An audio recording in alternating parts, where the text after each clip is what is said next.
آج کے اردو خطابت کے موقع پر میری تقریر کا عنوان ہے اپنی دنیا آپ پیدا کر۔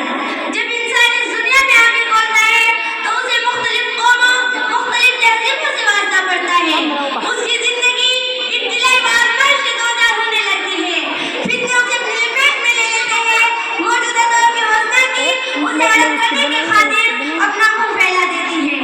اگر انسان ان چیزوں کے آگے بے بس ہو جائے اور صرف حاضر کی رنگریلیوں میں کھو جائے، دنیا کے دل میں بھی اور دمک اس کے خیالات کا شہنازہ بھی کہتے ہیں، وہ خود اپنے کو دنیا میں تمدن کا دعویدار بنا لے، اس سے انسان کو دنیا میں نقصان پہنچے گا اور آخرت میں بھی۔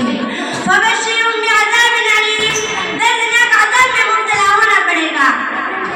قیامت کے خوفناک مناظر جب اس کے سامنے آئیں گے تو تمنا کرے گا کہ کاش دنیا میں ایک مرتبہ پھر جا جاؤں، وہاں کے تہذیب و تمدن سے متاثر نہیں ہوں گا،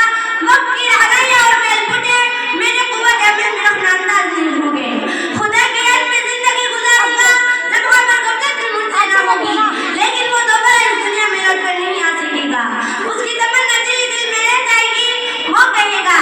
ربنا اخرجنا نعمل صالحا غیر الذی كنا نعمل، اے ہمارے پروردگار ہمیں یہاں سے نکال دیجیے، دوبارہ دنیا میں ہمیں بھیج کر دیکھیے، تیرے احکام پر عمل کریں گے، ایک ایک پل تیری یاد میں لگا دیں گے، ہم اعمال صالحہ کریں گے، برے اعمال سے الگ رہیں گے۔ دوسری جگہ اس کا نقشہ اس طرح کھینچا گیا ہے، انسان قیامت میں التجا کرے گا کیا ہمارا کوئی سفارش نہیں ہے جو ہمیں سفارش کر کے دوبارہ دنیا میں بھجوا دے، ہم وہاں جا کر اچھے عمل کریں لیکن وہاں کوئی سفارش نہیں ملے گا، بڑا عجیب وقت ہوگا، ایسا انسان بڑا خسارہ اور نقصان میں ہوگا۔ ایک انسان وہ ہے جو وقت کی تہذیب سے متاثر نہیں ہوا، جاہلیت کا نقشہ اس کی زندگی میں نہیں ابھرا، اس نے غیروں کے طریقے کو اپنے دل میں جگہ نہیں دی، وقت حالت کا ڈر کو مقابلہ کرتا رہا، خدا واحد کو اپنا مشکل کشا اور نبی کریم صلی اللہ علیہ وسلم کے پیغام و مشن پر پوری طرح عمل پیرا رہا تو وہ انسان کامیاب ہے، اسے یہاں بھی سکون کی منزلیں نصیب ہوگی اور آخرت میں بھی اسے کسی قوم کا خوف و یأس نہ ہوگا۔